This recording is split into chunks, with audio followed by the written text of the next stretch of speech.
आज की बात अब हर शाम सोमवार से शुक्रवार 8:30 बजे से। झारखंड राज्यसभा चुनाव में बड़ा उलटफेर हुआ है। एनडीए समर्थित उम्मीदवार परिमल नाथवानी ने जीत दर्ज कर ली है। राज्यसभा चुनाव में इंडिया अलायंस को बड़ा झटका लगा है। चुनाव में क्रॉस वोटिंग हुई और कांग्रेस कैंडिडेट प्रणब झा हार गए। परिमल नाथवानी को 28 वोट मिले हैं, वहीं कांग्रेस उम्मीदवार प्रणब झा को 20 वोट ही मिले। राज्यसभा चुनाव परिणाम आने के बाद बीजेपी के नेता और कार्यकर्ता जश्न मना रहे हैं। उद्धव ठाकरे के 6 बागी सांसदों को लेकर बड़ा अपडेट है। खबर है कि 22 जून को 6 बागी सांसद शिंदे गुट में विलय कर सकते हैं।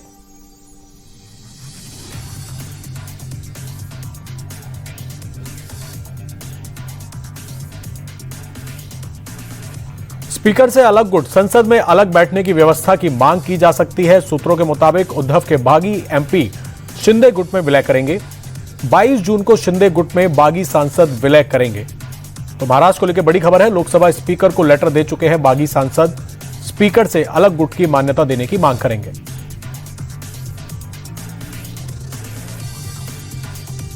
महाराष्ट्र में चल रही सियासी उथल-पुथल और ऑपरेशन टाइगर के बीच सरकार ने बड़ा फैसला लिया है। सरकार ने शिवसेना उद्धव गुट के 6 बागी सांसदों को Y+ सिक्योरिटी देने का फैसला किया है, जिसके तहत सांसद संजय देशमुख, संजय जाधव, संजय दीना पाटिल, भाऊ साहेब वाकचौरे, नागेश पाटिल और ओम राजे निंबालकर को अब Y+ की सुरक्षा मिलेगी। बता दें कि शिवसेना यूबीटी संसदीय दल की बैठक में भी बागी सांसद नहीं पहुंचे थे। राम मंदिर में चढ़ावा चोरी विवाद के बीच सीएम योगी शुक्रवार को अयोध्या जाएंगे। सीएम योगी राम मंदिर में दर्शन पूजन करेंगे, लेकिन दिलचस्प बात यह है कि मंदिर ट्रस्ट के महासचिव चंपत राय को योगी के कार्यक्रम में आने से मना किया गया है। अयोध्या प्रशासन ने सीएम के दौरे के लिए जो प्रोटोकॉल तैयार किया है, उसके पॉइंट नंबर 29 पर साफ लिखा है कि चंपत राय श्री राम मंदिर में सीएम के दर्शन पूजन की व्यवस्था किसी और से कराएं, जिसको भी अपनी जगह नामित करें। उसकी जानकारी मंदिर मजिस्ट्रेट को दे दें। मंदिर में आभूषणों के चढ़ावे पर राम मंदिर निर्माण समिति के अध्यक्ष नृपेंद्र मिश्रा ने बड़ा बयान दिया है। उन्होंने कहा, श्रद्धालुओं ने दान पात्र में अंगूठियों से लेकर सोने की चेन तक दान की। कई महिला श्रद्धालुओं ने तो अपने कान के गहने और हाथ के कंगन तक दान कर दिए, लेकिन दान पत्र में डाले गए आभूषणों की रसीद नहीं दी गई। उन्होंने ये कहा कि चढ़ावे के लिए बने दिशा निर्देश का पालन नहीं हुआ। चर्चा है कि लोग पॉकेट में नोटों की गड्डियां लेकर बाहर गए। लखनऊ यूनिवर्सिटी ने धर्मांतरण का खेल रोकने के लिए सेल का गठन किया है। यूनिवर्सिटी प्रशासन ने इस सेल में 6 नोडल अधिकारी की नियुक्ति की है, जो कैंपस में संदिग्ध गतिविधियों पर नजर रखेंगे। गवर्नर आनंदीबेन पटेल ने प्रदेश की सभी यूनिवर्सिटी और संस्थानों को निर्देश दिए हैं कि कैंपस में अवैध धर्मांतरण को रोकने के लिए कड़े फैसले लें। दरअसल KGMU में हाल में आए धर्मांतरण के मामलों को गंभीरता से लेते हुए ये महत्वपूर्ण कदम उठाए गए हैं।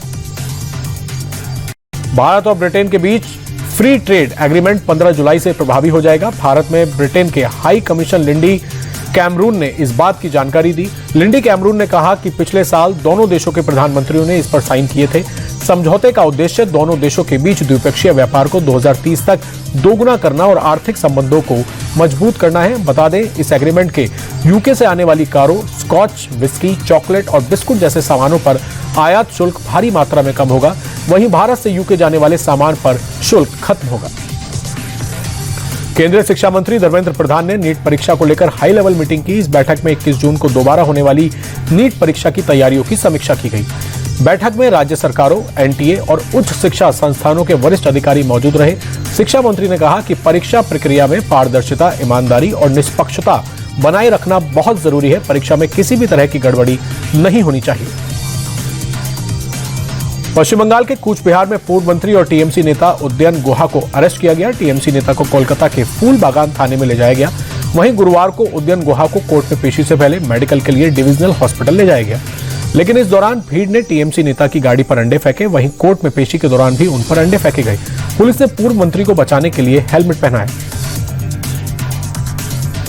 मुंबई में NSE ऑडिटोरियम में डॉक्टर दुर्गा प्रसाद दुबे की डिमिस्टिफाइंग साइबर सिक्योरिटी किताब लॉन्च हुई। कार्यक्रम में चीफ गेस्ट के तौर पर सूचना और जनसंपर्क महानिदेशक ब्रजेश सिंह शामिल हुए।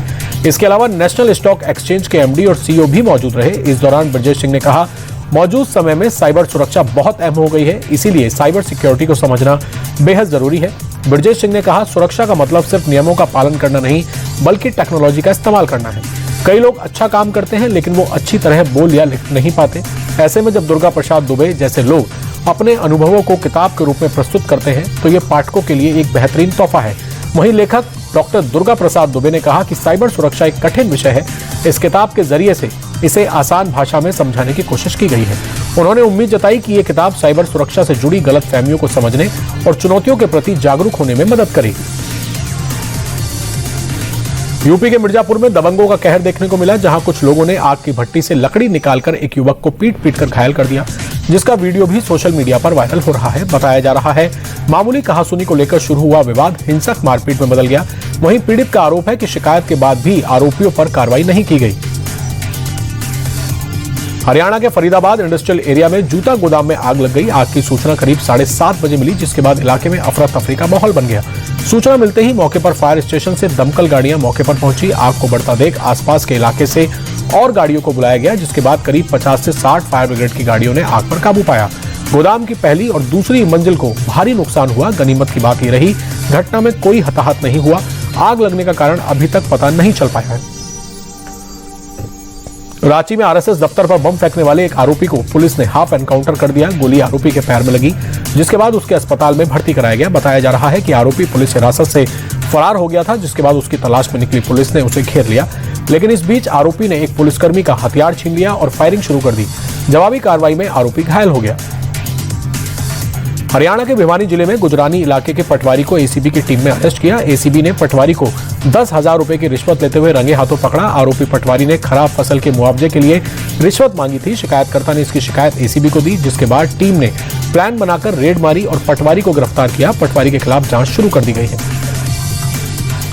स्वच्छ भारत, स्वच्छ वडोदरा, स्वच्छ गुजरात अभियान के तहत पुलिस एक्शन मोड में है। वडोदरा में पुलिस ने अवैध शराब के खिलाफ एक बड़ा एक्शन लिया है, जिसमें 4 करोड़ रुपए से ज्यादा की अवैध शराब पकड़ी गई। पुलिस के मुताबिक 1 लाख से ज्यादा विदेशी शराब की बोतलों को नष्ट किया गया। जब्त की गई शराब पर बुलडोजर और रोड रोलर चलाया गया। पुलिस की स्पेशल टीम ने अभियान के तहत कार्रवाई की। विशाखापट्टनम के मार्केट में शिवा फायर वर्कर्स नाम की दुकान में भीषण आग लग गई। घटना के बाद स्थानीय लोगों में दहशत फैल गई। आग लगने के बाद आसमान में काले धुएं का गुहार देखा गया। सूचना मिलते ही मौके पर फायर ब्रिगेड और पुलिस की टीम पहुंची। घंटों मशक्कत करने के बाद आग पर काबू पाया गया। इलाके में हादसे के बाद यातायात प्रभावित रहा। पुलिस ने मामले की जांच शुरू कर दी है। शिमला के संजौली बाईपास पर भारी लैंडस्लाइड हुआ है। पहाड़ से भारी मात्रा में मलबा सड़क पर आ गया, जिसके चलते यातायात बंद हो गया। प्रशासन की तरफ से मलबे को हटाने और रास्ते को बहाल करने की कोशिश जारी है। साथ ही लोगों से ढली संजौली बाईपास मार्ग से ना गुजरने की अपील की गई है। अमरनाथ यात्रा से पहले श्रीनगर ने सुरक्षा सख्त कर दी है। सड़क पर सुरक्षा बलों का पहरा बढ़ा दिया है। इसी कड़ी में कुलगांव पुलिस ने जम्मू श्रीनगर हाईवे पर गाड़ियों की चेकिंग की। इसके अलावा सीनियर अफसर चेक पोस्ट की निगरानी कर रहे हैं, ताकि यात्रियों के दस्तावेज और गाड़ियों की चेकिंग आसानी से हो सके और ट्रैफिक में रुकावट डाले बिना कानून व्यवस्था बनाई रखी जा सके।